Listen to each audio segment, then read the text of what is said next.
بسم الله السلام عليكم. معكم عصام القراضي, الفاوندر CEO to two of the applications available in Bahrain, or let's say founded in Bahrain.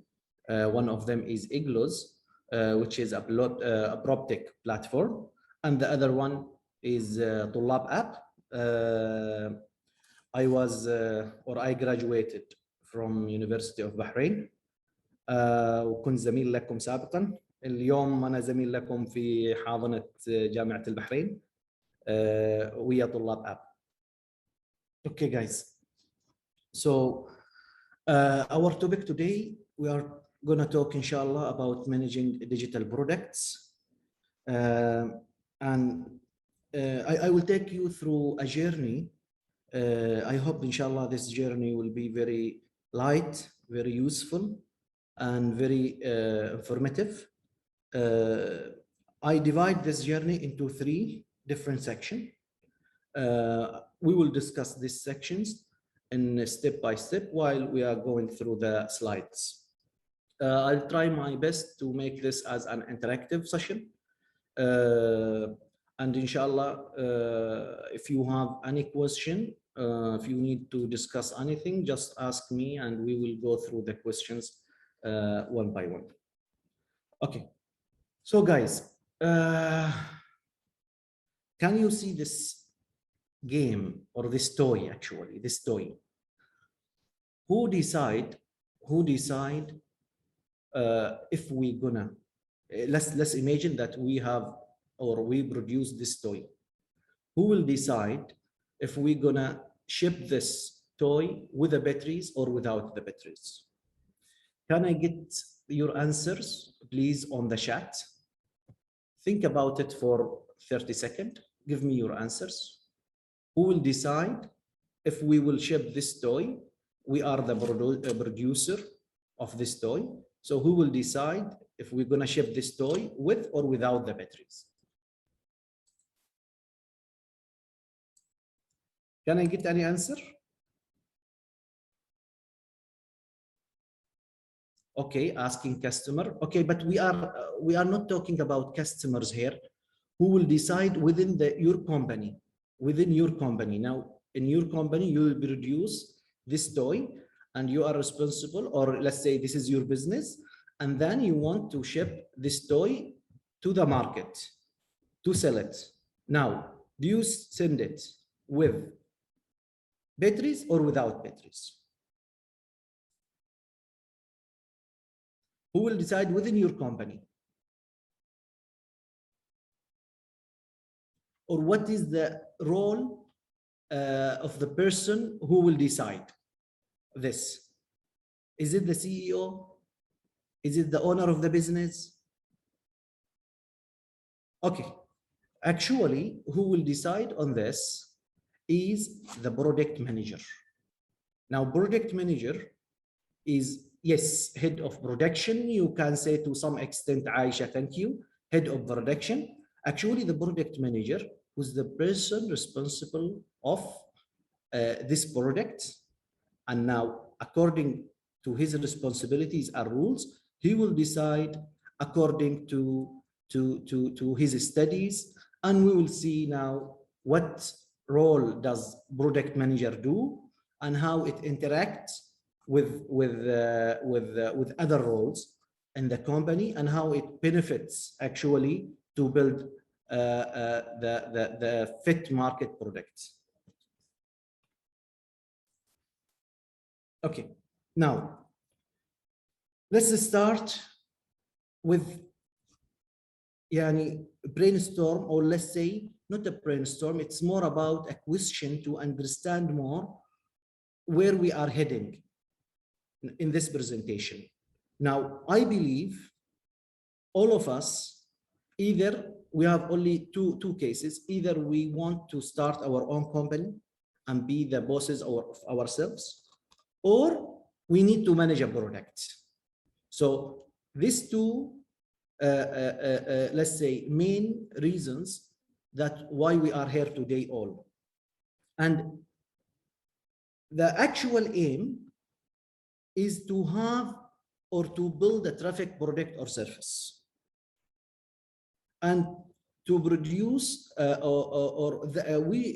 project or product should be lovely, should be loved within the in reality with the users, and to build in it a durable but flexible technology infrastructure in our product, and to make a lot of money of our product. So if we are thinking this way, then we are actually in the right path. Let's come here, guys, and speak about who is the project manager. What is the project manager role within the organization? A project manager is the person who identifies the customer need, and and in the larger business actually they identify also the objectives of the product or the feature within the scope to articulate what success look like for this project or this product.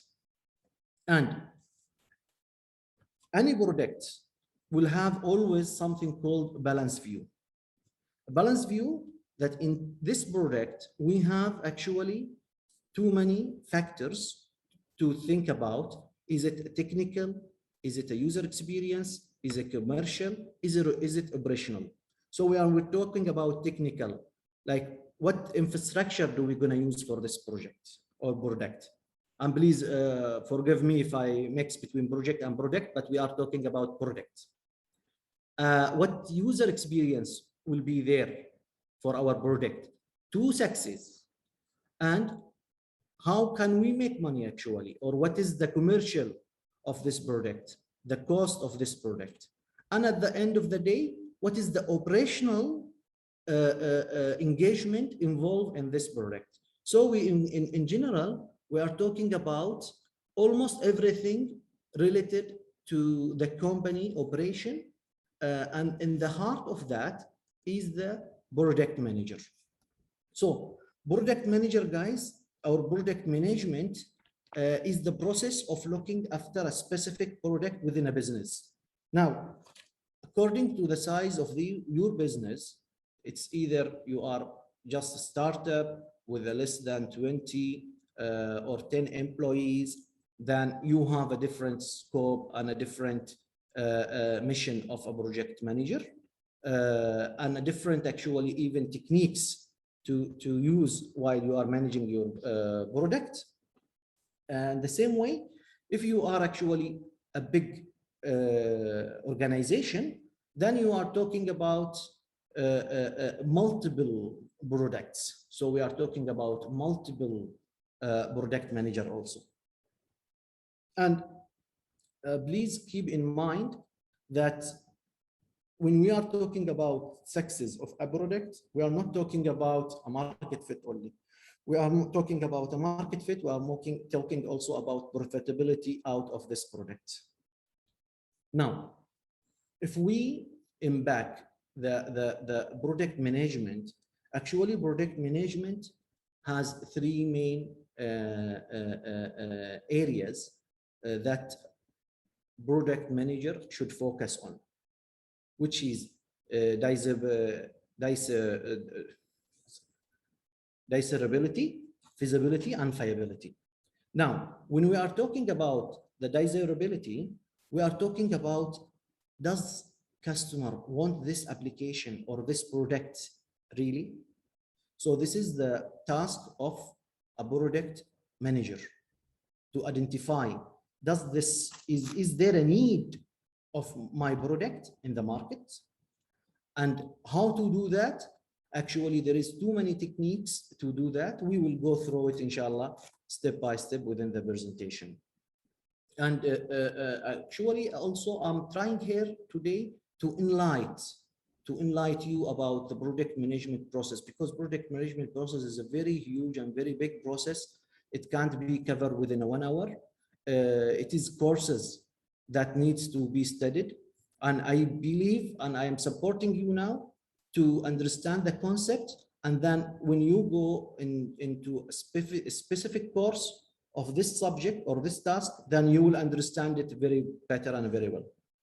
Now, is disability the only task that the project manager do? Of course, no.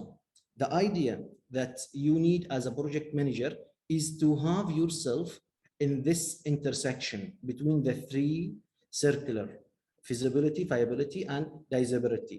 Now, if you want to have a happy customer, you have to have this intersection and to understand this intersection very well.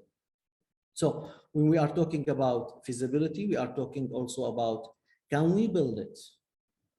So, okay, I know that this product it has a need, it has a demand in the market, but can we as a group, or can I as individual who's looking to be an entrepreneur to do it? Or can we as a company with taking in consideration our resources and our limitation? Viability: is it okay if we know that the market needs this product and we know that we are capable to deliver it? The third question, that important question that you should answer also is, can we make money out of it? Is it a profitable product or no? And to do that, also you need to go through a lot of methods and a lot of, let's say, techniques to understand this in more, more better. So, as I told you, now you can see that the product manager here, he actually in the center of your organization, or let's say in the center of the product itself. So the product management process, it should has an interface with almost all the aspects or all the different sections within the company or also outside the company. So when you are talking about product management, to have a good product, to have a successful product that fit market, that makes money, then you should actually have in contact or connection with your sales. You have a connection with your customers. You have a good experience, so you have a user experience, so you have to sit with the user experience team. You have to have a good development team or a good development processes. So the development also, you have to have an interaction with that. Marketing also, partners, external partners, internal partners. You're talking about also project management. So I'm trying from this slide to give you to enlighten the importance of product management and how it works within the organization.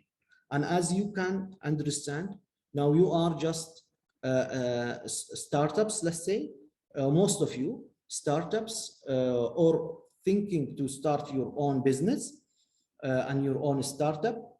So actually you are somehow doing this tasks and doing this work. Okay, so to succeed as a product manager in delivering or in connecting with all these different parties, you need to have some skills, or let's say product manager skills. We can classify, I listed here some skills, but this is not the ultimate list. You can actually add to this list.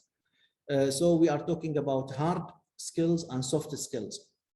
The hard skills that should be available with a product manager, it is understanding of development process. So you are not required to be a developer. You may be a very good and a very successful product manager, a very successful entrepreneur, but without actually knowing even one line of coding. But you have to understand the development process, how it works. This is number one. Number two, you should be able to know how to write technical specification and requirements. So actually, we said that the product manager should face the customer, should meet the customer, should understand the requirement of the customer. So to do that, he should be able to convert the conversation between the customer and him into a technical specification of whatever project they are working on. And you should have actually a very good let's say skills of getting a marketing research, also knowledge of user experience, best practices. So user experience is a very big and wide area. It is not ended in the color or the interface of the application or the product, even if the product is hardware. It's not only the shape of the hardware, but also it is the story behind this. Also, it is the user experience into using and actually using daily this product. Understand also that you have to show a proof. Now, what do we mean by that? Actually, it is in the process of developing a new product, or even in the process of scalable or increasing the feature or adding a new feature to your product,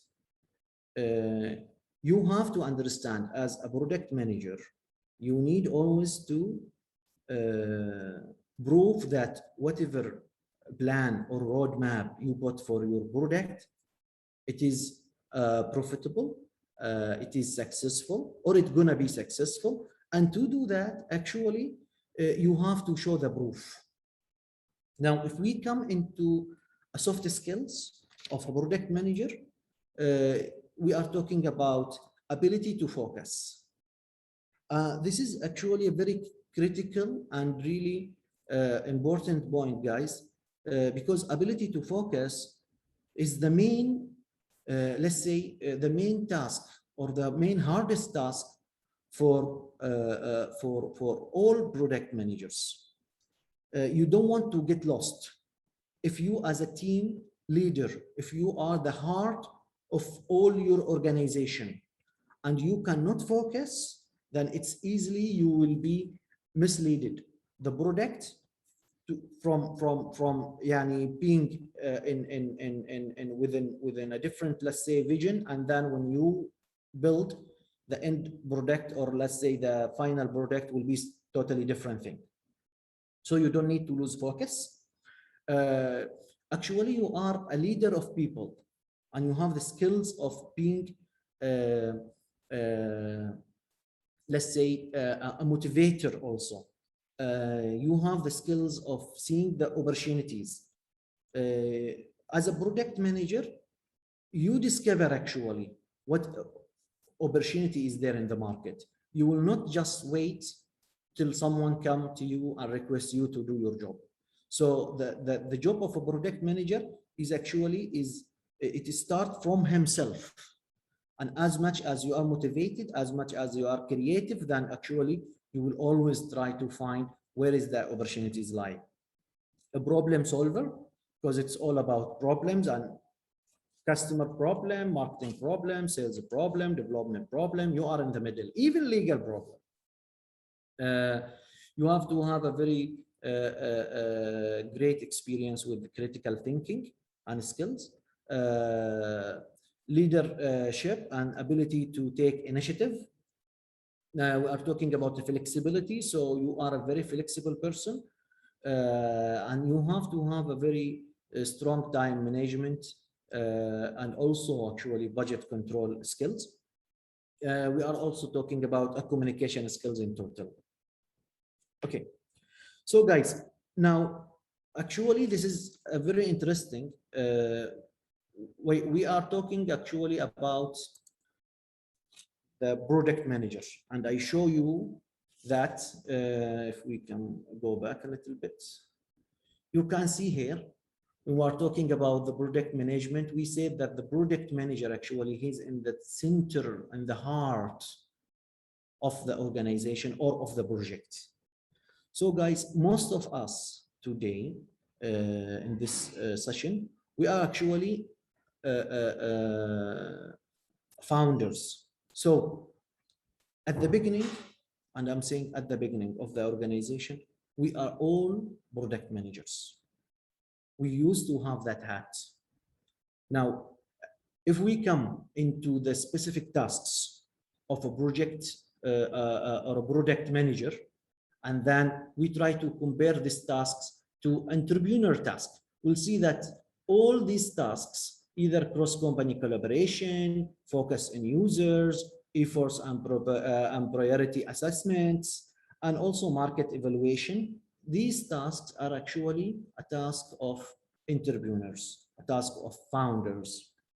Now, as a founder, actually also you cover some other areas like sales, networking, growth, raising money, networking with investors, hiring the team, and in general the organization management in total. Why I'm taking you through this path, guys? I'm taking you through this path to let you understand the importance of being a very skillful product manager. If you control your product, because when you start a new idea, when you start a new company, you do your own startup, then the first and the most important task for you at the beginning is to build the product. So if you don't build the product in the right way, imagine how the consequence will be. So after building a product, you can go out and talk to investors, or even we'll go through this in more specification actually later on. But the idea is always product management is the most important task for you as a founders at the beginning, and then you see where the water, let's say, move, and you move with it. So let's say this is a question: should you, the founder, CEO, be the product manager, and why? Now, actually, I'll give you a minute to think about it, because this is a very important question. Now, do you have the skills of a product manager? If you don't have, as a founder, if you don't have the skills of a product manager, then it will be very difficult for you to start your own startup.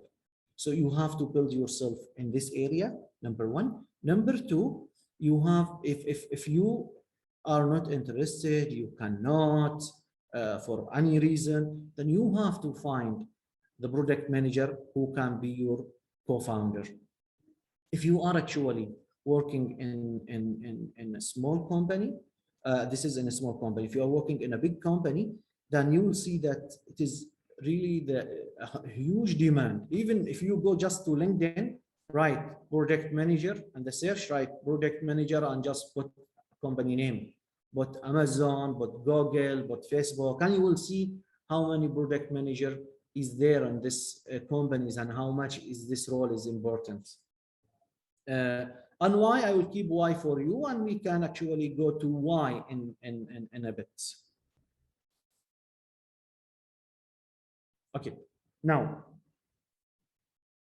to manage a product, is it only a task of product manager? Of course no. So actually managing a product is different from company to company. It does not have a book of rules, and then you to do a project management, then you have to do 1, 2, 3, 4, 5. No, it's actually different from company to company, different from structure to structure, different from even business model to business model.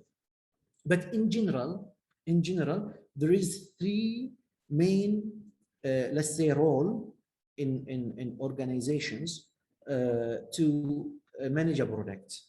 And these roles is the product manager role, and a product owner, and product marketing manager.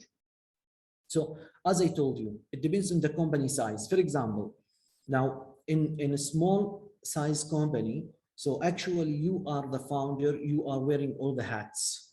So now you are the product manager. After a while, you are a product owner, then you are a product marketing manager, and then you are a legal, and then you are a finance, and you just continue. But in big companies, mostly two main roles are intersection, which is the product manager and product owner. Now, as I told you, how we differentiate or why we have this, it depends on the company size, on the type of the product. Is it a software? Is it a physical product? Is it a service actually? Even not a product, isn't a service. Then you will name it a service manager, and then you will have to understand how to deliver the service in the best way. And then we're talking about a business model. What is your business model? Is it B2B or B2C? Because at the end of the day, you have also to reach to a customer as a product manager. And to reach to a customer, you need to understand your customer and to conduct your marketing research. And to conduct your marketing research, you need to understand how and what is the best practices for P2P marketing research and for P2C marketing research. The type of the solution, is it a customized solution or out of the shelf? When you are building a product, you should understand this main concepts and understand like what is the benefit of your product. Is your product to be used within the employee organization? How you will force users to in company and organization if they decided let's build a new finance application, let's say, or new finance software. So for them, they can force the finance team or the sales team to use this software. But with customer, the story is different. And actually, as I told you, the customer that you are targeting is internal customer or not. So what usually people mix between is a product manager, a product owner, and the project manager. And please focus here, there is a difference between product manager and a project manager. They all, yes, ultimately they have the same goal. They are working to the same goal. The goal is to deliver the product that customer really love, right? So if we come into comparing between product manager, product owner, and project manager, I created this small table for you to summarize this task actually. So you're talking about, if we are talking about the purpose of each role, we can find that the product manager sets the product vision and strategy, while the product owner prioritizing the product packages and create user stories, while the project manager oversee the project and ensure that deadlines are met. Also, he's an internally focused. So project manager will never go to customer and talk to customer. Project manager will never go to finance or to sales team and see the profitability of this project. He have to manage the project. He have to manage the resources. He have to manage the time. So please don't mix between project manager or project management and product management. And a lot of people are mixing this. So this is why I kept this slide here, to give you more insight into the difference between this different role within the organization, either big or small. Now, actually, by this, guys, I finished my first section of the presentation, where I tried to enlighten you of the importance of the project management process and the role of a project manager within the process itself. If we dive deep, now we are talking about, okay, now we understand that project management is very important. How we do it? What is the component of that? How to do it is a really long question. It needs a workshop, it needs courses to be taken in this. But I can summarize it here into multiple slides to give you the insight again of what you should or what you're gonna read about or study about. And anytime, please, you need to have these references or the presentation or even the infographic attached to it, you can email me to isam@tullabapp.com, and I will be more than happy to share it with you. Now, actually, as we said, product management, in the heart of our product management, we have strategic product activities. And then on the side, we have the inbound activities and outbound activities. What we are talking about strategic product activities, we are talking actually about what is the tasks that assigned to the product management team. It is classified or into three groups: insight, analysis, and directions. If we are talking about insight, we are talking about a market research, about customer research, about competitive research, and about product performance. So even before you start building your product, you should understand, is this product available in the market or not? And how to understand this? You need actually to go and do your market research and to do your competitive research, to study your competitors and to understand their product. Now, after, let's say you decide that, okay, this is the insights of this product is very useful, great. It actually motivate us to move to the next step. In the next step, we're gonna study, or we're gonna talk about analyze. Then you are talking about segmentation, about proposition, about positioning, about the business case. Even if this product is available in the market, then how we're gonna differentiate? What is there missing in the products available in the market? How we can have a better user experience, a better user journey within the our new product. At the end, we are talking about direction. We are talking about product and profitability strategy. So we decided that we can work and the business case is solid for our product. So how are we gonna make money out of that? What is the vision of this product? If we start this product, what is the roadmap of our product? So all this, and even what is the pricing that we're gonna put for this product? So all these activities actually are very important activities that it will actually lead us to start and have a successful product management.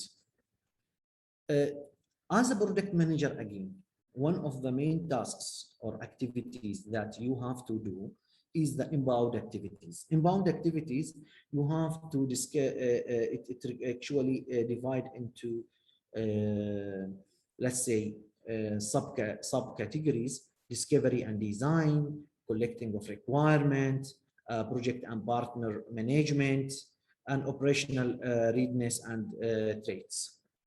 While on outbound activities, helping the business to sell the product, you see inbound activities helping the business to deliver the product. Now, actually, in the first product activity, you discover that is this product is good for our business, yes or no?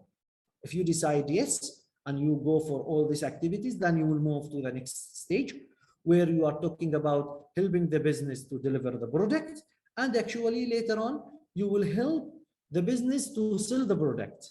So you are also with them on the launching, you are with them in the product promotion, you are them and helping and supporting sales and marketing content, and you are also creating actually the sales and marketing content and support the sales team to go out in the market and sell the product.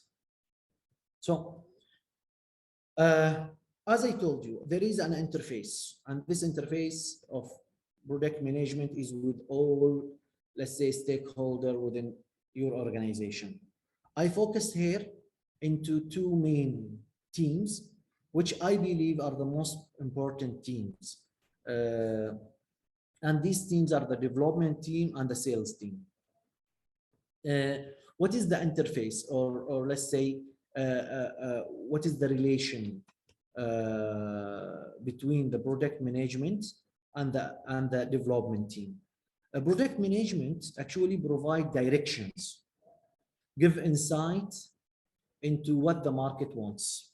So to motivate actually your development team, they should feel that whatever they build is good, whatever they build is used in the market.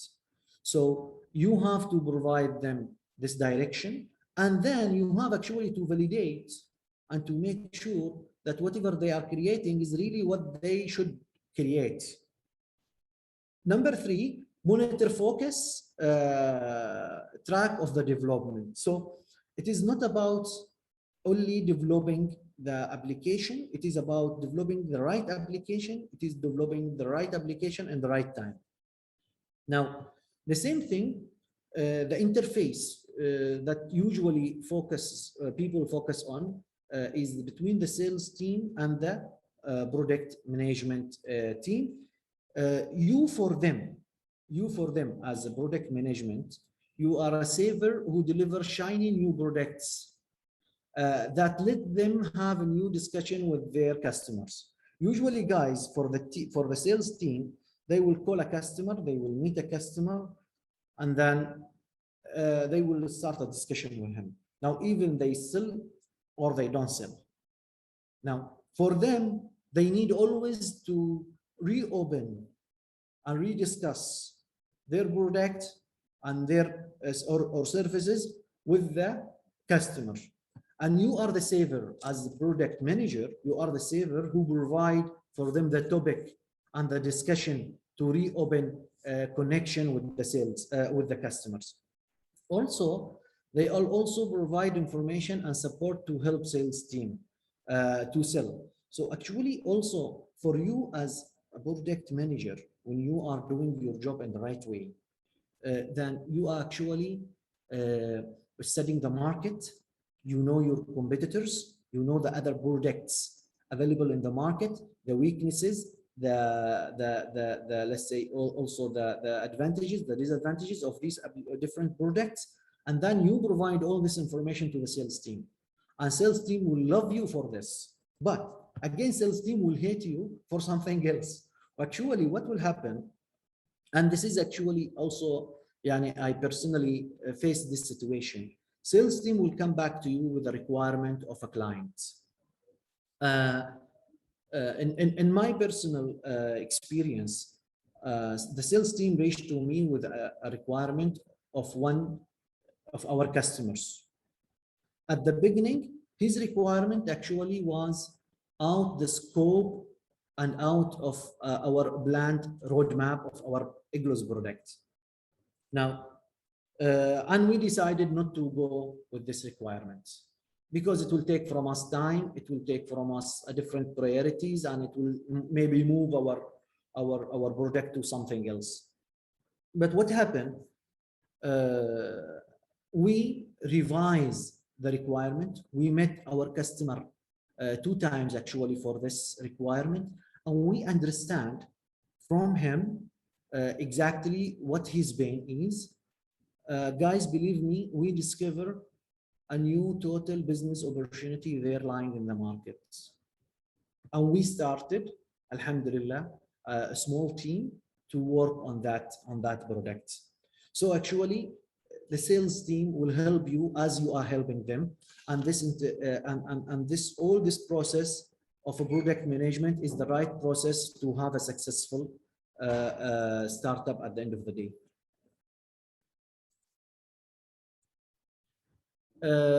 Okay, now we know, or we talk about the activities or different activities of product management process. Now let's talk about the project life cycle itself. I will try to speed up a little bit. The project management life cycle started with the innovation, analysis, development, go-to market, and then processing what is in life. And then you have always, it is very important, You have always to know when to end your product and to start a new product, or end some function in your product and develop some other new function within your product. So if we are talking about innovation, then we are talking about generating and prioritizing ideas. I'll go with you guys through some couple of videos now to explain more about the life cycle. If we are talking about product life cycle, the product life cycle itself, it has different names and purposes. So what I did, actually, there are maybe 7 different product life cycle that you can create for your product. I present now for you only 3, just to show you the importance of this. And it depends again on your product, it depends on your size of your company, it depends on the stage you are in. It's all depending on different factors to say that this is important for me or no. So if we are talking about a lean product life cycle, we can start that, we can find that it started with a prototype, then we are moving to MVP, and then we are moving to optimal product. Usually iteration and releases, it's all in this time frame. If you can see the x-axis, and then you'll see the iterations are very fast until you reach to the optimal products. Then the iteration will be maybe once in a year or twice in a year. But at the beginning, the iterations will be very fast. So you are reducing a product and then enhancing and then enhancing and then enhancing, and you are moving from a prototype to MVP, and you are continuing the journey. The other one is the product financial product life cycle. You can say that when you start your product, you start with the investment start where, then the development starts where, and then the launch. And then this investment does not mean investors' investment. It can be also your investment, but you see how you start step by step within the time in x-axis, the cost of the product will increase actually until you reach to a break-even point where the revenue is meeting with the cost of building a product. And after that, it's all about revenue, and you have to find the payback period of your business. And this is also a very important, let's say, life cycle that should be actually created by the product management team and by the product manager. And this is when I'm talking about, if you remember in previous slide, I told you about you have to show a proof. Then here is the proof. Now, also, if we are talking about launching and end of life of a product. So how it goes, in the launching itself, it has multiple phases actually. So we are talking ready to tell people, ready to trial, ready to sell, ready to for surface. A lot of new startups actually, a lot of new startups, they miss the ready to tell, ready to trial. Unfortunately, they will always think that their idea is like very unique idea and no one can hear about it, and someone, if they hear about it, they will steal it. This is not the right, this is not the truth. This is not the real life. In real life, you have to talk about your idea. You have to validate your idea. If you see it's right, then you move to the next trial. And then if you say it's right, then you move to the sell. Then you move to be really ready for starting your service and sell to everybody in the market. And also very important to know, it's a lifetime. So everything in life will go up and go down. Then you should understand when to stop your product. When you say, okay, we should stop development and now we should either focus on something else, or we stop also selling in some point, and then gradually we will stop supporting. A very good example of this, guys, that I think everybody is using and everybody is aware of is Windows itself. So Windows, when they start the project of Windows, let's say 7, and then Windows 7, it will have its own peak, and then they will say no more support for Windows 7. So they actually follow this type of product life cycle, and it is very well managed for all products. Now, I just gave this question for you. You have to understand this question. You have to answer this question if you want to have a very good project management, and the reasons why you should actually learn project management. By here, I finished the second section. We will start the third section. I will try to be very fast, guys. I'm sorry, yani, we cannot have a lot of interaction because I don't know how to manage interaction while I'm giving my presentation. I don't know even if there is any question from the team or not. Now, if we are talking about tracking what happened in the market, actually, one of the most important task for you as a project manager and as a founder in early stage is to understand market. And to understand market, you guys have to go through this graph where you understand the customer and prospects, where you understand the competitors and the industry trends. You can see what type of activities you have to do. So this is like an actionable plan now we are trying to build to see what we have to do to manage our product. Now, I think it's very famous or very familiar with all of you, surveys or customer meeting, or let's say job interview, or regulators you have to apply. If you are talking about fintech startup, let's say, then you have to follow the regulation of the central bank. You have to also understand your industry and your partners in that industry, understand the suppliers of whatever raw material that you are talking about. You can do a paid research, you can do a social media, you can find with the sales. What I will try actually to give you let's say a good story here. One of my friend, actually, he did this task and he told me about it. How did he study his competitors? He's working on a digital marketing business, and then actually he want to know more about one company. So what he did, he target their employees as for a job interview, and they came to her. You hear stories in the market, you don't believe it. I'm just trying to share this story for you to understand how you can get more information about your competitors in different fields. So what he did, he target the employees in his competitor, let's say, landscape, and then sitting with them for an interview. He got more information from them. I don't recommend this way. Actually, it is playing with the people feeling, but this is a reality and this is the business. I'm telling you this story for that.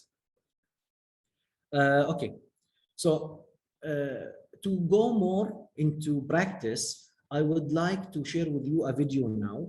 This video, actually, it is from University of Virginia, and this video, actually, you can get it in a product management course provided, or you can find this course in Coursera. To show this video, I will stop the presentation and then present again later.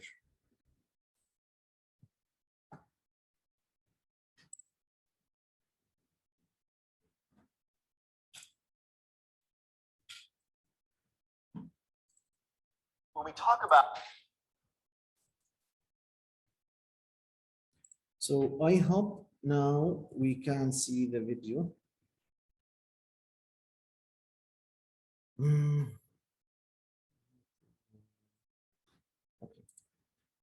Let's see, share. Okay. Guys, just please confirm to me if you see the video. When we talk about something as broad as how to be a really great product manager, it's easy to get lost in platitudes and generalities that aren't going to be very actionable for you as a product manager. in the videos and in the resources that you'll find in the course here, I've used specific examples and even some templates in some cases to really help you anchor into the practice of these specific techniques and concepts that we're going through. To that end, I have a fictional company that I'm going to use in a number of the videos called Enable Quiz. Now let's take a look at the positioning statement. Their basic idea is that for hiring managers, they are going to provide this lightweight quizzing solution to assess the skills of candidates that come in and interview for engineering jobs that they have. And this isn't something that is going to give people formal certifications or even be relevant once they get hired, but it's just a very lightweight means to make quick initial assessments on where they are for a given skill set. Let's take a look at the storyboard. Our major actors here are Helen, the HR manager, who is in charge of getting candidates in and doing some initial screening. Frank or Francine, the functional manager, who is the actual, let's say, development lead or development manager. And the way they interact is that when Frank or Francine needs to hire somebody, they give a job description to Helen or Hank. And regarding Enable Quiz, he or she then takes this and makes a little quiz and quiz may have several topics. So for instance, let's say they're hiring a full stack web developer.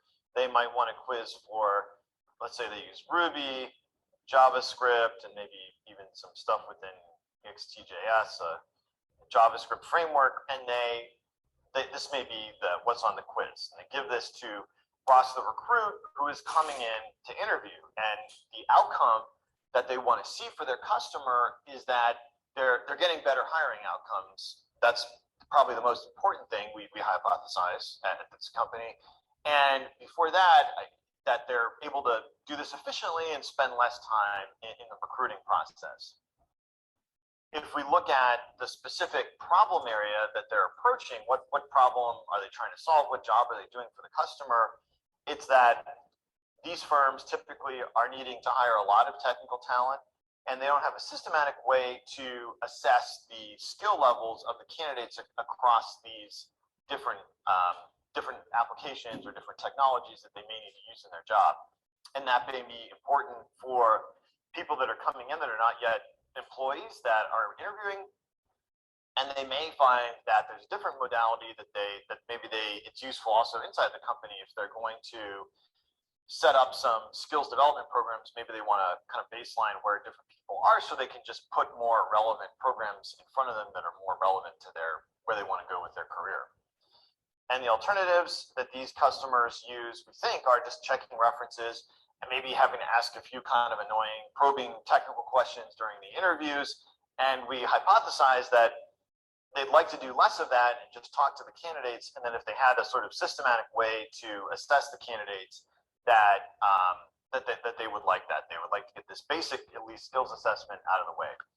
So that is some information about what this company is, what their core hypotheses are about what they're going to do that's valuable. And I just think this will be helpful context for you as we apply some of these methods to Enable Quiz and see how they might approach them. Okay, guys. So actually, this is the first video that we went through to understand the concept of the new company that we built, or we want to practice some methods of project management and to understand how we can move from one stage to another stage. I started with a very with the first steps. Actually, we can't go more and more into more or deeper details for this short time. But if we can, inshallah, later on manage something like a full workshop talking about project management in more detail. Now, I'll move you through the second actually video, which is gonna talk, again, 3 minutes video, to talk about customer journey. How you as a project manager, how you as a founder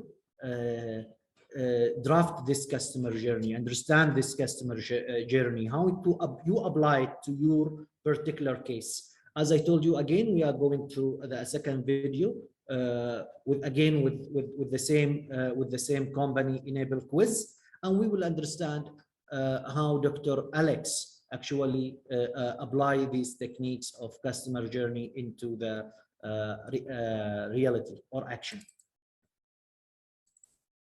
We're about to talk about your interface with consulting and support. Those are your vehicles to smooth out bumps in the customer journey. To do that, you need a strong shared understanding of what that customer journey is and how to test it. So I thought we would go through a couple of tools that you can use to think through that, discuss it, test it, make it better with your consulting and support teams, among others. This is one popular way to diagram the customer journey. So the idea is on this y-axis here, we have kind of emotional cadence, happy and sad, just simple. And then on the x-axis here, we have time. And these little dots are discrete events in the customer journey, things that we, in most cases, should have specific metrics and instrumentation to collect behavior about. Another thing I like to do, a way to fill in that customer journey line, is to storyboard the customer journey. And I like to use this framework, IDA, attention, interest, desire, action, and I added onboarding and retention. So we look at Enable Quiz, this company that offers lightweight technical quizzes for HR managers and functional managers to screen talent, people that might fill their engineering jobs. We get Helen's attention because she sees a post that her friend made on LinkedIn about how great Enable Quiz is, and we see here on her board that evaluating tech hires, hiring tech talent is on her A-list. These are things that we're going to hypothesize, and presumably we've gone out and done the customer discovery, interviewed these people if we're Enable Quiz to really know this. She clicks through and she sees a landing page that talks specifically about her problem and has a specific call to action, and she says, that hits the mark for me, I'm interested, or not. And then we connect with her desire. We know that from our research, our customer discovery, that Helen, the HR manager, if she works at this kind of company that we've described and we can screen for, she wants to do more. She wants to help the company do more in this key activity of recruiting engineering talent, and she would love to have a win. That stokes her desire, and she wants to take action. She discusses it with her colleague, Frank, or Francine, who is the hiring manager, and they decide, sure, let's try this out. Onboarding is the process of everything that happens to get the customer their initial reward for using your product. And so for our case here, for Enable Quiz, it's Helen creating her first technical quiz against an open job description that they're hiring for so that she can go and use that with candidates. And on the retention step, we think our engine of growth is this organic viral sharing of how great the service is. And we think that Helen is going to herself post about how handy Enable Quiz is and how great it worked. And the way that we've used this storyboard to discuss the things that we've seen and heard from customers. And then we can take this and translate it onto a journey map like this. And so here are some of our analogs. C is where she talks to Frank or Francine. D is where she's that onboarding step where she's creating our first quiz. And we can see that, why is this a low emotional cadence? Well, we think that we found that, let's say, that this is hard. Helen or Hank isn't always confident that they'll get the right questions in and that it'll match right with the job description. So this is kind of a low point that they need to get through to get to this high point of screening their first candidate. So this is just an example of how to create a shared understanding based on your discovery about the customer that you can discuss with your colleagues and that you can test based on both the quantitative metrics that you're seeing in the field and the ongoing qualitative work you'll do in talking with your customers. I think you'll find these tools are really useful for driving to some specifics, something discussable about how to improve that customer journey and make it better. Okay, guys, thank you again for hearing. Now, last video from Dr. Alex again. He's actually explaining about the user story. And again, you will understand now why did I brought these two videos actually, or three videos in particular, after we finish this video, inshallah. And to build a user story, it is a very important task, or to map, let's say, building a user story is a very important task for a product manager, or even for you as a founder, because it will lead you to create your MVP. And then you will understand your product much better. Let's start with Dr. Alex again with the last video.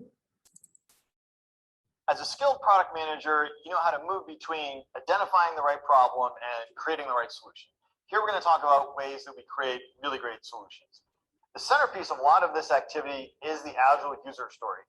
There are schools of thought that these are just sort of stories that can be in whatever format, but I generally disagree with that. When I see a story that's missing some of these clauses, I see a story that could be better thought out and better elaborated on to the people that are consume it and work on it as developers, testers, and so forth. What's good about these three clauses you see here is that the first one, you have to declare who is this user. And hopefully you've done some really thoughtful work on personas so you really know who this person is, you know what makes them tick, and you've introduced that to your team. Rarely is there a problem with this clause. I want to do something because that's relatively self-evident. But then, so that I can realize a reward. Well, this is where, if you remember from the hook framework, rewards matter a lot, even if they're little. We have little micro rewards. I'm walking down the street. I'm a salesperson. I just finished a sales call. I type in a note that I just saw this customer. What's my reward? It's just that, hey, save successfully. You're all set. Or, no, there's something wrong here. You know, please try again. So we always need to know, what is the end of the story? What is the reward we're giving the customer? It matters a lot. It makes stories that are better, more thoughtfully executed, and more testable, both from a usability as well as a functional standpoint. We start with epic stories. These are, if you haven't written a lot of stories, it's important to understand that these are still relatively specific things that are going to happen in software. So for example, as the HR manager, I want to create a screening quiz so that I make sure I'm prepared to use it when I interview job candidates. This is good. The litmus test that I like to apply to this third clause, the reward clause, is, well, how would we prototype this story in Balsamiq or some mock-up tool, put it in front of a customer and say, hey, can you do this? And then ask them, all right, is it ready to be shown to candidates now or not? And then we can see whether they think they're ready or they're not ready. That is a great litmus test for the testable reward.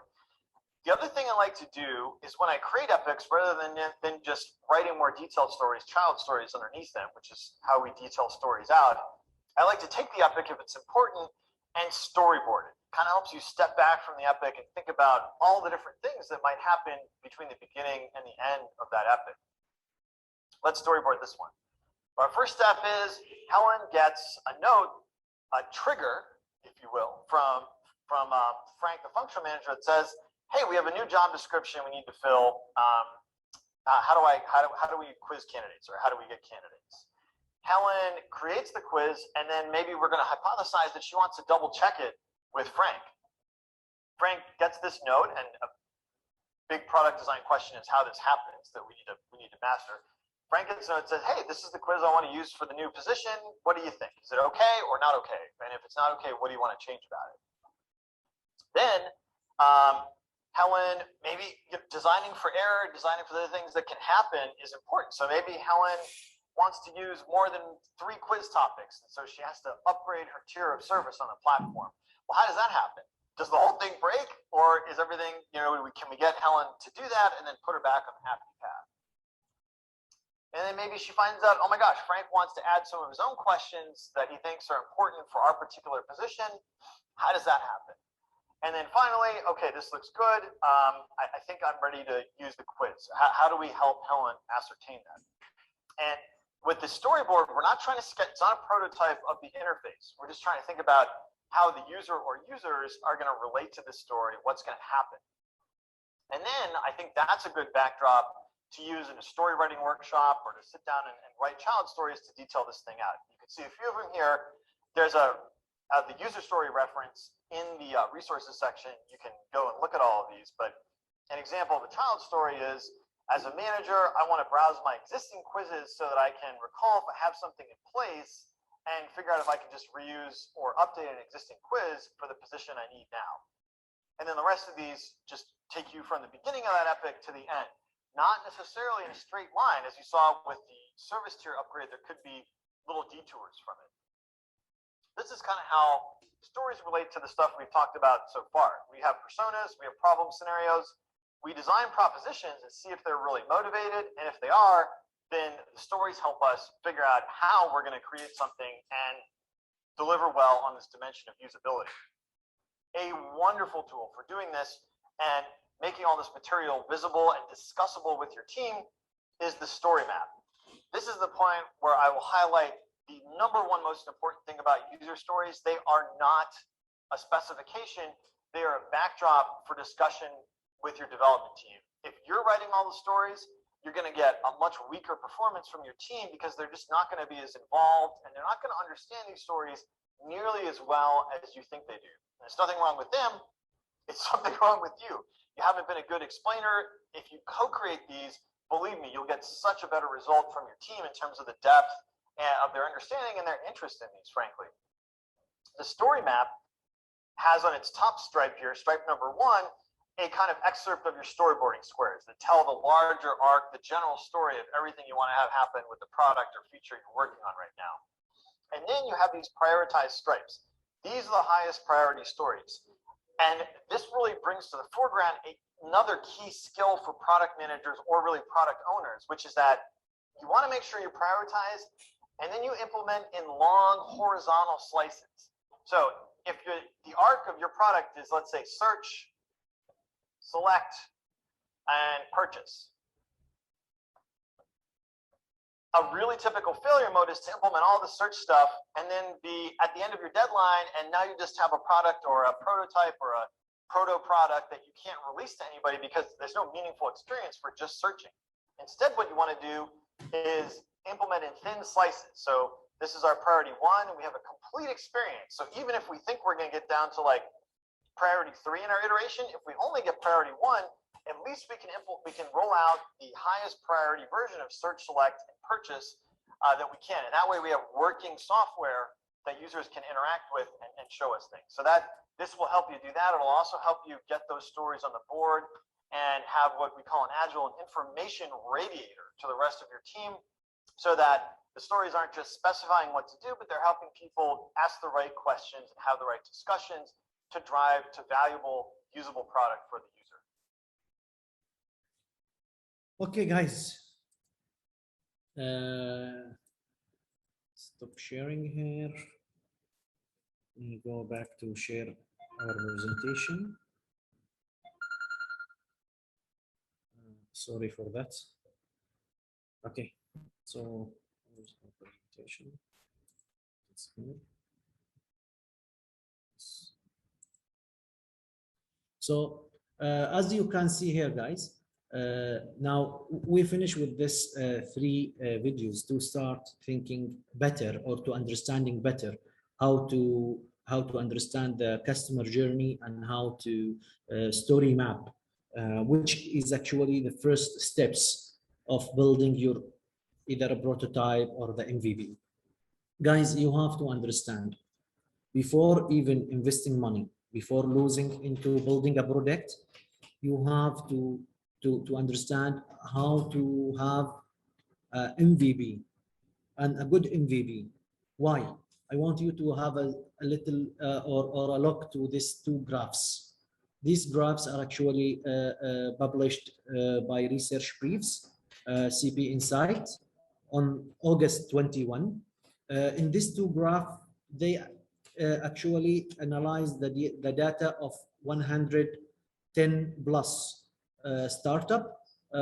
Most, or let's say, these startups, 90 of them failed and 10 of them only succeed.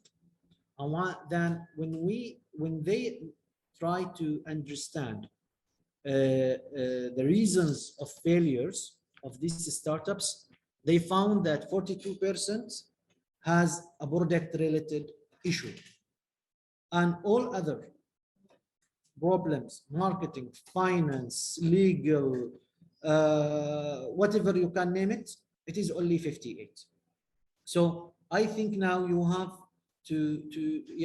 this 2 graphs shows you how much important you should focus into the product management at the beginning, especially at the beginning of your product, and then when the wheel rolls, you will figure it out, and your company will understand what to do better. Now, to avoid failing in your startup or in your product, you have always to come with MVP. Now, what is an MVP? MVP, it is the foundation of your product. I will not go into what it stands for, so minimal viable. I'll keep the P later. So MVP, it should actually be the foundation of your product. It should create a way to learn the market that you are hoping to enter. It will give you more insights of the market. It will check the demand of your product, and actually it will make a development of the real product more manageable and more easy. Now, for the last time, I want you to go through what is MVP. Is it a minimal viable product? Is it a minimal viable process? Do we have to invest too much to reach to our MVP? And how much should we invest? Can we invest zero money for MVP? How to do that? And is there examples, a successful example? I will let you with this for the last time with this video to understand more what is MVP. Or let's say, not to understand more, but to understand the process that we can, or examples of MVP that can be there in the market. Let me share again.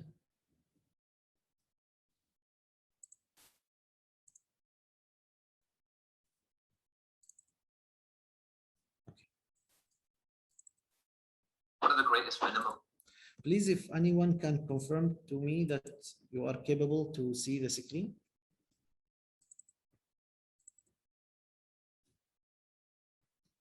Yeah. Okay, so let's start. Viable product of all time. Absolutely no idea. Let's start again. What are the greatest minimum viable products of all time? Absolutely no idea, but here are 3 of my favorites. Hi, this is Gary. Welcome to Development That Pays. Today, we're going to take a look at 3 of my favorite examples of minimum viable products. Before diving in, let's establish some ground rules for a proper MVP. It's got to be minimal, it's got to be viable, and it's got to be a... Actually, no, it doesn't have to be a product. I'll be showing you a great example of a known product in a minute or two. It has been argued that the word product in MVP is unhelpful. Steve Cohen has made a strong case for using the word experiment instead, and I have to say I agree. But for now, let's stick with the P and temporarily redefine it to premeditated, meaning that the MVP must be a deliberate attempt to learn about the market. This rules out cases that look like MVPs in retrospect, but were really full products that just happened, to everyone's surprise, developing something big. Let's get going, starting at number 3. It's Buffer. Buffer is an application that makes it easy to share content on social media. Way back in the beginning, they put these 2 pages on their website. It's a test, certainly, but at this point, not quite an MVP. The next version was better. They slotted this page in between the other 2 pages. Now visitors to the website are not just saying, this is interesting, they're saying, I want to buy this. In fact, there was nowhere for anyone to input credit card details or payment details of any kind, but anyone who got this far was at least prepared to think about parting with their money. As co-founder Joel Gascoigne said, after this result, I didn't hesitate to start building the first minimal version of the real functioning product. Minimal, yep. Viable, yep. Premeditated, yes, definitely. This was definitely an experiment. Buffer has gone on from this MVP to do really quite well. Its current valuation is something close to $400 million. Moving on to number 2 is Dropbox. Dropbox, as I'm sure you know, is a file synchronization service. Edit a file on your desktop, and seconds later, it's updated on all of your other devices. Rewind to the very early days of Dropbox. The team, entirely composed of techie types, had the basic synchronization working. That was the easy bit. The hard bit was going to be to achieve the same trick on every platform: Mac, Windows, Android, iPhone, etc., etc. Given that the team was all technical types, you could put your money on them diving straight in. Drew Houston, the CEO, did something surprising. He made a video. The video, just 3 minutes long, demonstrated the sync process end to end. But it was more than just a simple demo. It was full of techie inner jokes designed to appeal to early adopters. Where you'll see that not only are the changes for my Mac already here, but if I make And it worked like a charm. In Drew's words, it drove hundreds of thousands of people to the website. Our beta waiting list went from 5,000 people to 75,000 people literally overnight. It totally blew us away. Minimal, yes. Viable. Well, it wasn't a product that could be used, but there certainly was a product that could be demonstrated. Premeditated? Yep, definitely an experiment. Dropbox also went on to do quite well. Its current valuation stands somewhere between $5 and $10 billion. It's time for my number one pick. It's Zappos. It's 1999. Co-founder Nick Swinburne, I hope I'm pronouncing that right, wanted to build an online store for shoes. But would people use it? Here's how he went about finding out. He popped down to his local shoe stores. He went into each of the stores and I shit you not, he photographed pairs of shoes. The photographs were uploaded to a super simple website. If someone clicked on a button to buy a pair, they could pop down to the store where he took the photo and buy the shoes. What I love about this one is that behind the scenes, there's pretty well zero infrastructure, almost zero inventory. And yet from the customer's point of view, everything appears to be perfectly in place. Minimal, definitely. Viable, well, this time it's not even up for discussion. Definitely viable. Real customers, real money changing hands, real shoes being shipped. Premeditated, yes, of course. Zappos went on to do quite well. They were acquired by Amazon in 2009 for a cool $1.2 billion. Buffer, Dropbox, and Zappos, 3 of my favorite MVPs. It is very important to understand the importance of MVP. Please do not waste money. You do not waste time into trying to building the products directly. Wait a minute, think about it, find a way to do it in the easiest way.